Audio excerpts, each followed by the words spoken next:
The ship began to lean and creak as I struggled to close the bulkhead. Just as I lost my balance, Carlo pulled me back inside. We sealed the door as waves slammed the ship. Then, the crashing grew deafening. Desperate wails echoed from every external hatch. We fled, descending into the ship's belly.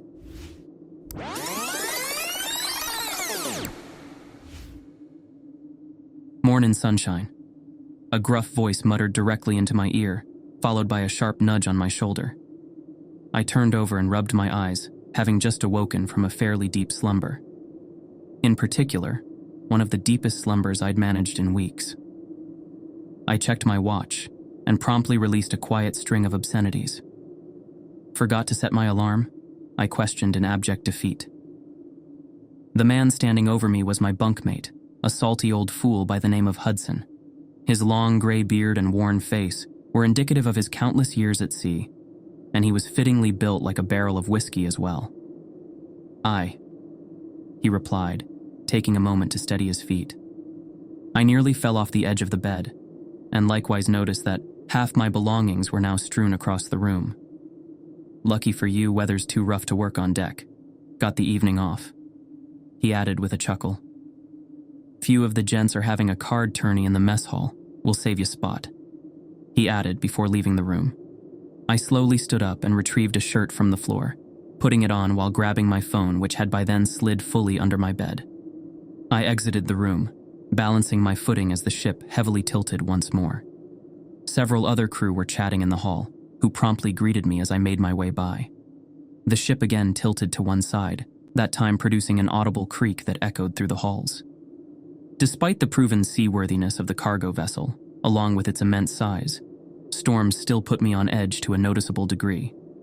It was a fear I hadn't been able to shake even after a full year working on the vessel, something I then attributed to being rather new. Eventually, the echoing of conversation could be heard up ahead. I reached the end of the hall and turned left into the mess hall, where 4 lunchroom-style tables were occupied by fellow shipmates. Everyone was partaking in various activities, from reading to card playing and hounding down leftovers from the previous meal. Hudson was sitting at an occupied table at the end and waved me over. Douglas and Connie were likewise at the table, 2 other individuals I had become acquainted with throughout my employment on the vessel. Multiple of Hudson's cohorts were there as well, but I scarcely even recalled their names most days. "Aye, Sleepy Beauty has arrived," Hudson jokingly commented. I responded with an exaggerated bow to the group and took a seat, receiving an even further exaggerated round of applause in response that drew the attention of a nearby table. Douglas slid me a pre-dealt hand of cards, and the game began. It was a variation of poker, using salvaged bottle caps as chips. A simple game, but one that occupied quite a bit of our free time. Douglas eventually cleaned house on the first hand, as the rest of us exasperatedly tossed our cards on the table for another to be dealt. "Another day, another win," he teasingly boasted. Another hand was dealt, with the same results to our collective dismay. However, the post-game banter was cut short by an announcement over the intercom. "All crew to cabins, all crew to cabins. Lights out in 30. An audibly exhausted voice ordered through the speakers overhead. Everyone complied and began filing back through the hallway to the crew quarters. Our table followed suit, despite me somewhat unsure as to the premature ending of the festivities. Connie, evidently noticing my confusion, offered some clarification. "Making the pass tonight, remember?" she added. I checked my phone and quietly cursed under my breath. We were in fact making the pass that night, something the crew simply dubbed Rest Day. The ship was to make its way through a profoundly safe stretch of the Atlantic that night, one with a track record of consistently calm weather and seas, to such an extent that the majority of the crew was provided that time to rest and recoup after many long and brutal days prior.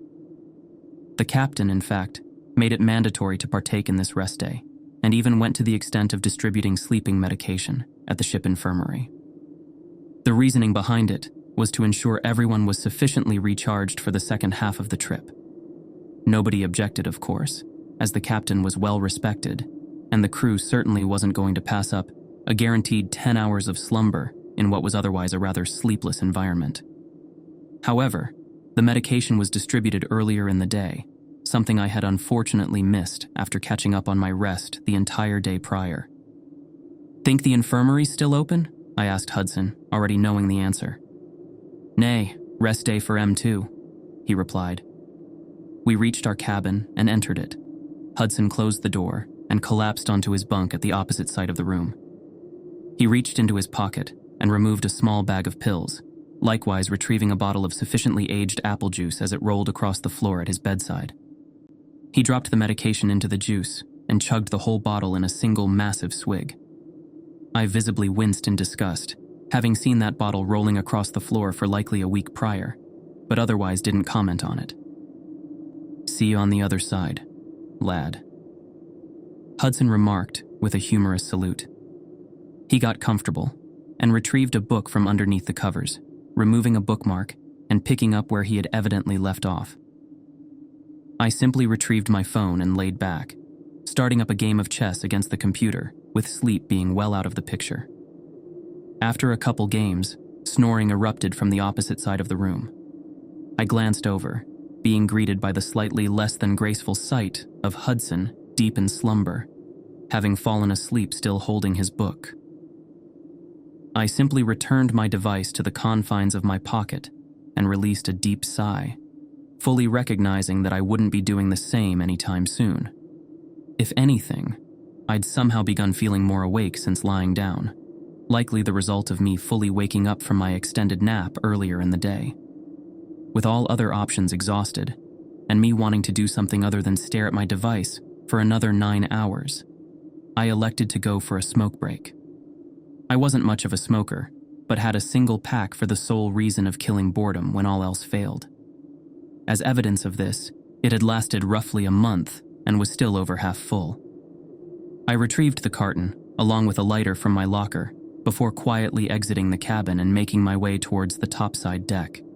The ship was no longer rocking, even to a slight extent, suggesting that we'd made our way through the rough weather and onto the pass. However, as a result of the captain's orders, most of the internal lights had been either dimmed or extinguished, making navigating the corridors difficult nonetheless. Eventually, I was able to turn to the right down the hall, where I was greeted by the sealed door to the outside.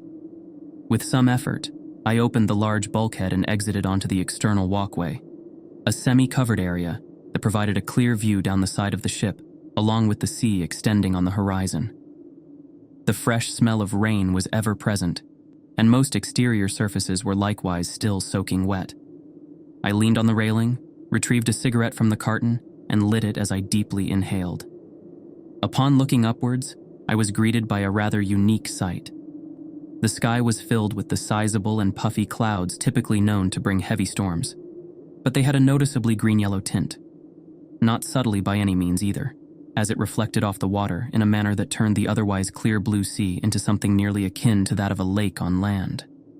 The sun, which was roughly 2 hours away from setting, similarly cast the unique hue across the ship as well, giving everything that sickly green-yellow tint.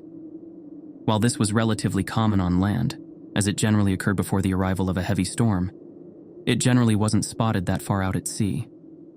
I continued to take in the strange sight, listening to the calm wake as it splashed against the sides of the vessel, before the sound of footsteps around the corner caught my attention.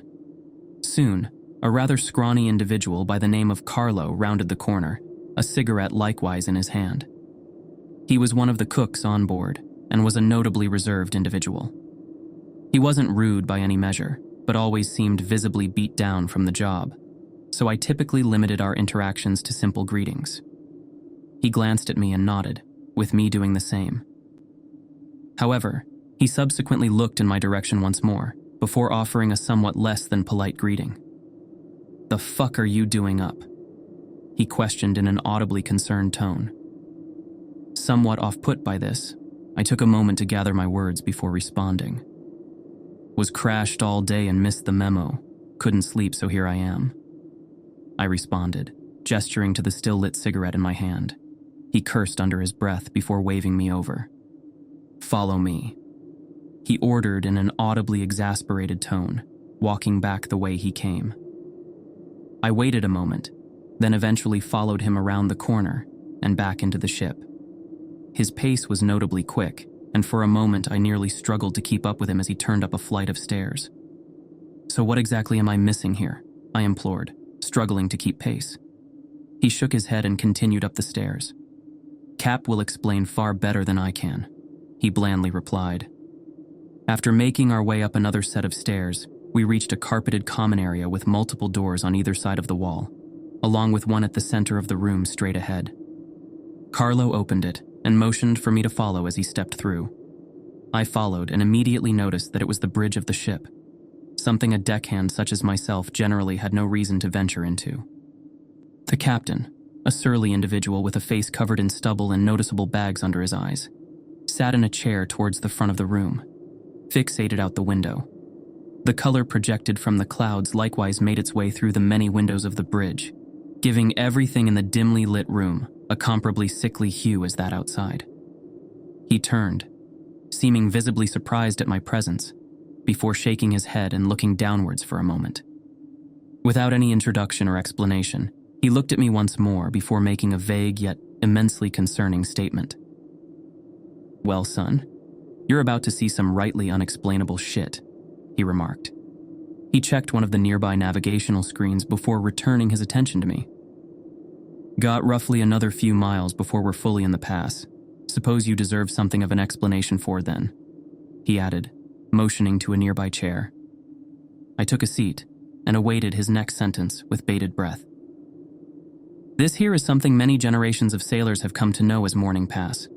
Not as in the beginning of the day, mind you, but rather the act partaken in after losing a loved one. Friend, what of you?" he explained before pausing. While this stretch is indeed safe for a vessel of this caliber, many A ships weren't as fortunate in the earlier days of seafaring, he added, fixating out the window once more. In fact, this particular stretch claimed a notable amount of souls in particular, and as a result, it's rather... He appeared to collect his thoughts for a moment before continuing. "Haunted. I suppose that's the word for it," he concluded. He once more glanced at the navigational screen before continuing with slightly more urgency than before. "The reason we have you lot sleep through this part isn't to make sure everyone's rested. That's complete buffoonery. It's because this area has a certain and unnatural way of messing with the psyche of those who witness it. Something you'll unfortunately be experiencing right quick," he further explained, tapping his head before likewise tapping my shoulder as well. Before I could implore any further, a shadow was suddenly cast in the room, then another, and then another. Due to the relatively low clearance of the windows, the source wasn't immediately visible from the bridge. But by the time I stood up, at least a dozen or more disrupted the already unnatural light passing through the windows. Neither other individuals in the bridge said a word, and simply directed their attention towards the windows. Noticing a door that presumably led to an exterior walkway to my left, I made my way over and swung it open, stepping out into the salty air. I looked up and immediately noticed multiple small, dark masses, nearly in the hundreds, dotting the sky above us. They weren't birds, as they were unmoving, and had a shape that didn't resemble anything even remotely similar. As I squinted and tried to identify them against the sickly green backdrop of clouds, I felt a slight tap on my shoulder. Carlo was standing there and extended a pair of binoculars in his hand toward me. I retrieved them without a second's hesitation and adjusted their focus toward the strange objects above. It was then that I came to a particularly horrifying conclusion. They certainly weren't birds, or anything expected for that matter. They were people, hundreds upon hundreds of featureless silhouettes suspended motionless in the sky. I took it in for an extended moment before lowering the binoculars and adjusting the focus once more. Clearly, I thought, clearly those aren't fucking people. However, by the time I once more raised the binoculars, I confirmed that they were indeed alarmingly human silhouettes, with even more than previously now dotting the sky. I silently handed the binoculars back to Carlo and returned inside the bridge, returning to my seat beside the captain. He extended his hand toward me in a seeming attempt at a reassuring gesture, which I reciprocated. "Name's Lachlan, by the way. What's yours, son?" he questioned. "Adrian." I quietly replied.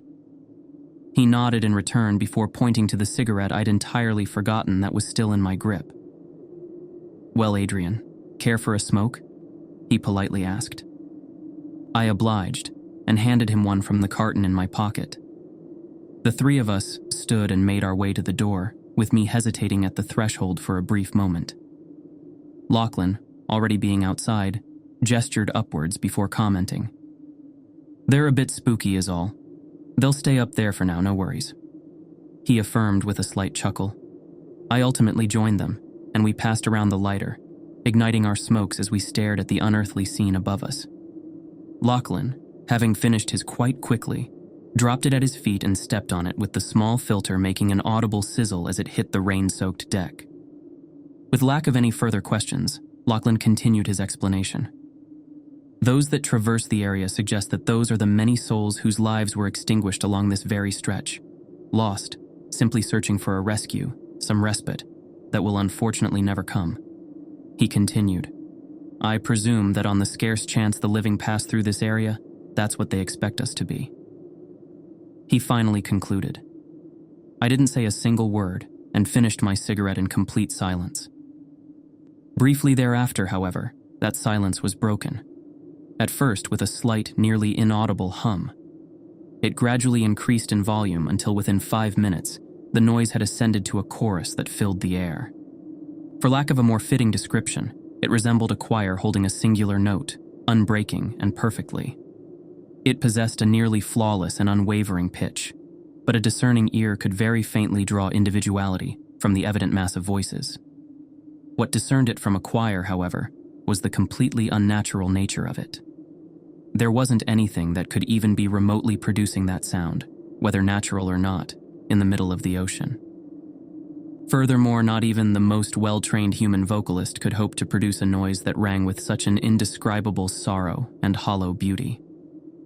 For a short while, all three of us stood in silence, listening to the chorus of lost souls. Whether out of fear or admiration would likely vary between each of us, but we spoke nary a word nonetheless. Eventually, it began increasing in pitch, first slowly, and then at a quickening rate. Carlo released a heavy sigh and proceeded to make his way back into the bridge. "Well, that's our cue," Lachlan declared in an exasperated tone, pointing towards the doorway. I obliged and returned to the bridge, with Lachlan following and taking an extra moment to ensure that the door was latched properly. "What happens now?" I hesitantly asked. Carlo scratched his head and appeared to consider his answer before responding. "Well, can't really sugarcoat this, it's gonna get pretty damn scary in a few," he replied before exiting the bridge. Lachlan reviewed multiple screens on board the ship before addressing me without drawing his gaze from the displays. "Since you're here, go lend Carlo a hand, yeah?" he asked, pointing back towards the door. I simply nodded and rushed out of the room, catching up to Carlo at the stairs. He hardly acknowledged my presence and was visibly moving with a sense of urgency. "What exactly do I need to be doing?" I questioned, attempting to keep up. Carlo glanced behind him for a moment before continuing down the stairs. "Gotta verify that the outside hatches are sealed. I'll check port. You work on starboard," he responded as he reached the bottom of the stairs and turned down the corridor. While I was still very much processing everything I had witnessed in such a short window, I went the opposite direction and began checking the hatches as ordered. Every bulkhead I came across was already sealed, making my job rather easy. Halfway through, however, the ship began to lean and creak as it did before. It began rather slowly, but soon escalated to such an extent that traversing the corridors became a clear challenge. Eventually, I made it to the door I had exited from during my initial smoke break. To my dismay, it was still open, with an overpowering gust of wind practically making me lose my balance on approach. I briefly peered through the doorway, immediately taking notice of the quickly darkening skies along with increasingly turbulent seas. I grabbed the handle of the bulkhead and attempted to pull it back to little avail. Once more, I attempted to close it and made some form of progress before the wind again launched the door back open. This time it took me with it, as I lost my footing and slammed onto the exterior deck.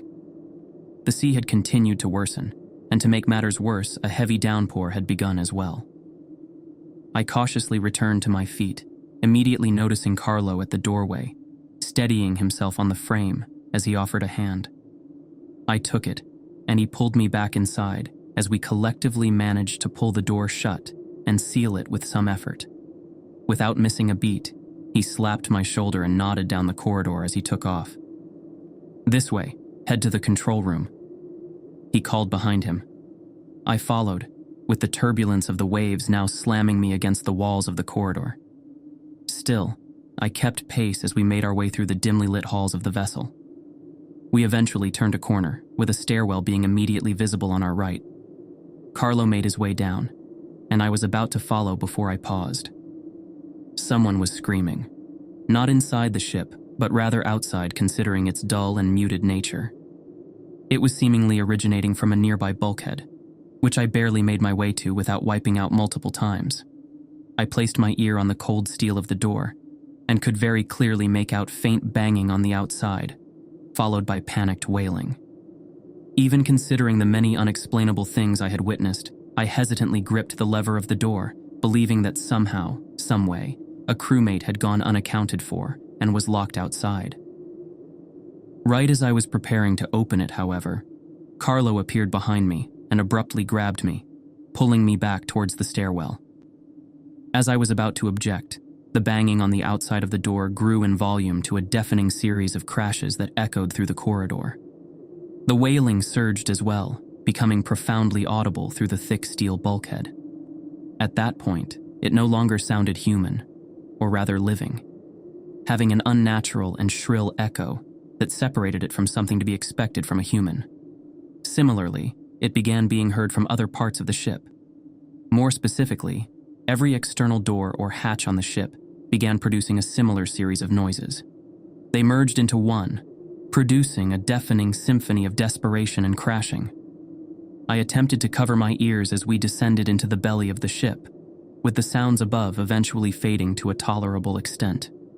We entered the engine room, passing the various roaring machines as we made our way into the connected control room. The noise level from the vessel's engines could still be heard through the thick walls, but greatly assisted in blocking the unpleasant crashing from above. Both of us collapsed against the furthest wall as we caught our breath. For another 3 hours, the ship continued to tilt and sway, and we continued to sit in that room without speaking a word. Eventually, the storm subsided as the vessel gradually began to level out. Carlo checked his watch and stood up, with me doing the same. We returned up the stairs, through the corridors, and back up the stairs leading to the bridge. The door to the bridge was still open, and we made our way in. Lachlan was slumped in his chair, blankly staring at the furthest wall, having endured that entire ordeal from what was fundamentally the front seat. He weakly waved our way as a greeting before releasing an extended sigh and straightening his posture. "Well, Adrian, how'd you enjoy the morning pass?" he sarcastically asked, seeming to force an attempt at a smile. I shook my head while attempting to formulate even the most remotely coherent thing to say. "Just give me the fucking pills next time," I quietly muttered. In response, he raised his index finger and shook his finger side to side in a clear symbol of denial. "Hate to break it to you, son, but that's not exactly an option. You can't. They simply won't let you," he replied, dropping his hand to his side. "I'll save you the explanation. You've already processed enough in such a short time. Go and get some rest now. Wake-up calls in a few hours," he added, offering a sympathetic smile. With no remaining energy to implore further, I simply turned around and silently exited the bridge. Before I could make it to the stairs, however, he called from behind me yet again. "And Adrian, maybe keep all this to yourself? Best to keep this between the initiated, yeah?" he added with a weak chuckle. I nodded and made my way down the stairs, down the corridor and back into my bunk. I managed to secure a few hours of rest before I was shaken awake. I groaned and sat up, rubbing my eyes to see Hudson at my bedside. "Almost slept in again, sunshine," he jokingly remarked. He leaned in and took a closer look, with his cheerful expression slowly morphing into visible concern. "Golly, you like shit. Didn't sleep well?" he questioned. I considered sharing everything that had occurred over that night with him, but quickly dismissed the idea. "Yeah, that about sums it up," I weakly replied. He shrugged and began preparing for the shift ahead. I followed suit, threw my uniform on, and went to perform my duties as I did every other day. As for the words of the captain, he wasn't wrong in the slightest. As much as I tried to forget that night, my sleep was invaded by those floating figures. Many nights after I awoke in a cold sweat, my dreams being permeated by the desperate cries of those lost souls that called to me on that stretch. Each day after they worsened and worsened, costing hours upon hours of rest. They only subsided, albeit temporarily, upon making that stretch once more.